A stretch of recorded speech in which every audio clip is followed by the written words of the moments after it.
अरे राजेश, बारिश शुरू हो गई है। निधि अब तक आई नहीं ऑफिस से। जरा एक बार फोन तो कर ले। मम्मी, मैंने अभी अभी फोन किया था, वो रास्ते में ही है, जल्दी ही पहुंच जाएगी। वैसे आप ही क्या कर रहे हो? मेरे हाथ में बेसन का घोल देखकर राजेश ने पूछ लिया। बेटा, तू तो जानता है बारिश के मौसम में पकोड़े बनाना मुझे कितना पसंद है, लेकिन हालात ही ऐसे थे कि कभी अपनी इच्छा पूरी कर ही नहीं पाई।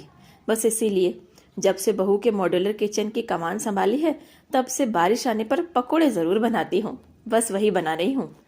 खैर, निधि आ ही रही है ना, तब तक तैयार हो जाएंगे, फिर साथ में बैठकर खाते हैं। ठीक है मम्मी, आप पकोड़े बनाओ, मैं फ्रेश होकर आता हूँ। इतना कहकर बेटा राजेश अपने कमरे में चला गया और मैं पकोड़ों का घोल लेकर किचन में आ गई। सच में बारिश के मौसम में पकोड़े और चाय का मज़ा कुछ अलग ही होता है, लेकिन पूरी उम्र गुजार देने के बाद अब यह खुशी मेरे नसीब में आई है। हाँ, मायके में ज़रूर चाय और पकोड़े का लुत्फ उठाया था। तब माँ अपनी छोटी सी रसोई में अक्सर बनाती थी। जब शादी करके ससुराल आई तो शुरू शुरू में एक दो बार मैंने भी बारिश में पकोड़े बनाए और सभी ने खुश होकर खाए, सिवाय अम्मा जी के, क्योंकि उन्हें यह सब कुछ पसंद नहीं था। बस इसीलिए मैं भी मन मार कर रह गई। कहते हैं वक्त हमेशा एक सा नहीं रहता। शादी के लगभग 6 साल बाद दोनों भाइयों में छोटी मोटी बहस ने बड़ा रूप ले लिया और बात बंटवारे तक आ गई। आनन फानन में अम्मा जी ने बंटवारा भी कर दिया। उस समय घर में एक ही रसोई हुआ करती थी। मेरे हिस्से में घर का जो भाग आया था उसमें रसोई की व्यवस्था नहीं थी। केवल एक बड़ा हॉल ही मेरे हिस्से में आया था।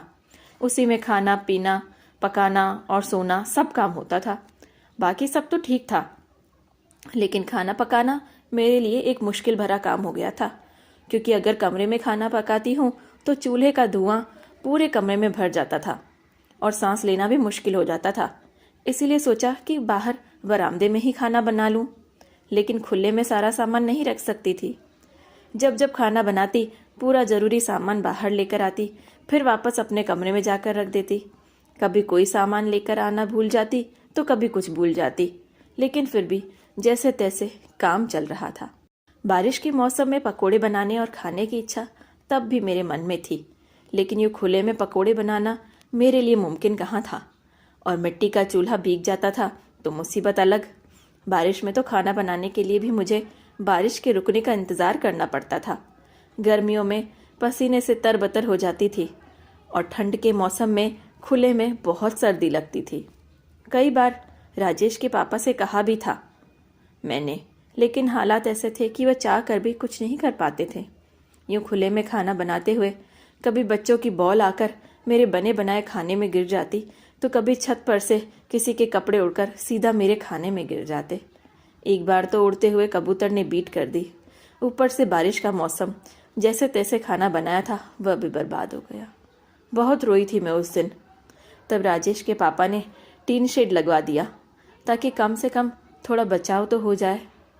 अब ऊपर से कोई चीज़ गिरने का डर नहीं था, लेकिन फिर भी दीवारें नहीं थी मेरी रसोई की, इसीलिए वहाँ कोई भी सामान नहीं रख सकती थी।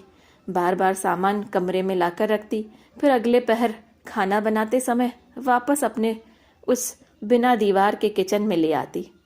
राजेश के पापा ने न जाने कितनी बार रसोई बनवाने के लिए पैसे जोड़े थे, लेकिन हर बार कोई न कोई मुसीबत आ जाती। इस पर सब यही कहते कि क्या हुआ, जो 4 कदम वह चलकर आती है तो अब क्या रसोई भी कमरे में ही बनाएगी। लेकिन नहीं, किसी ने मेरी व्यथा नहीं समझी। जीवन यूं ही चलता रहा और बच्चे बड़े हो गए। इसी टूटे फूटे बिना दीवारों वाले किचन में बैठकर 2 बेटियों की विदाई भी कर दी। अब तो बार बार सामान रखने और उठाने की आदत पड़ चुकी थी। तभी पता चला कि हमारी मेहनत रंग लाई है और बेटा एक बहुत अच्छी कंपनी में अच्छे पद पर नौकरी कर रहा है। मन को बहुत तसल्ली मिली कि शायद अब हालात सुधर जाएंगे और धीरे धीरे सब ठीक होने लगा। बेटे ने अब चूल्हे की जगह गैस सिलेंडर लाकर दे दिया और दीवारें खड़ी करके छत भी डलवा दी। मेरी रसोई ने नया रूप ले लिया था। 2 महीने बाद ही बेटे ने हमारी मुलाकात अपने साथ काम करने वाली निधि से करवाई और अपनी पसंद हम सबको बताई। जब बेटा राजी तो फिर हम क्या कह सकते हैं। जल्दी ही दोनों की शादी हो गई। सब कुछ ठीक था। शादी के 8 दिन बाद ही बेटा और बहू दोनों वापस अपने शहर रवाना हो गए। वही शहर जहाँ पर वह दोनों नौकरी करते थे, क्योंकि उन्हें वहीं पर अपना आशियाना बसाना था।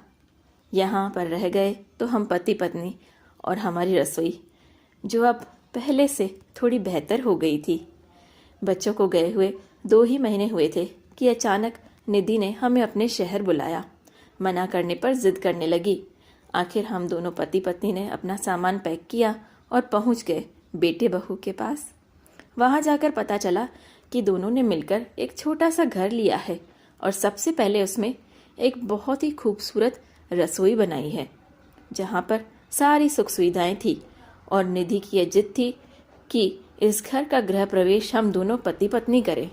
साथ ही साथ वह चाहती थी कि इस घर और रसोई की कमान मेरे हाथों में रहे। निधि की बातें सुनकर मेरी आंखों में पानी आ गया। सच में न जाने कब वह मेरे दिल की बात समझ गई।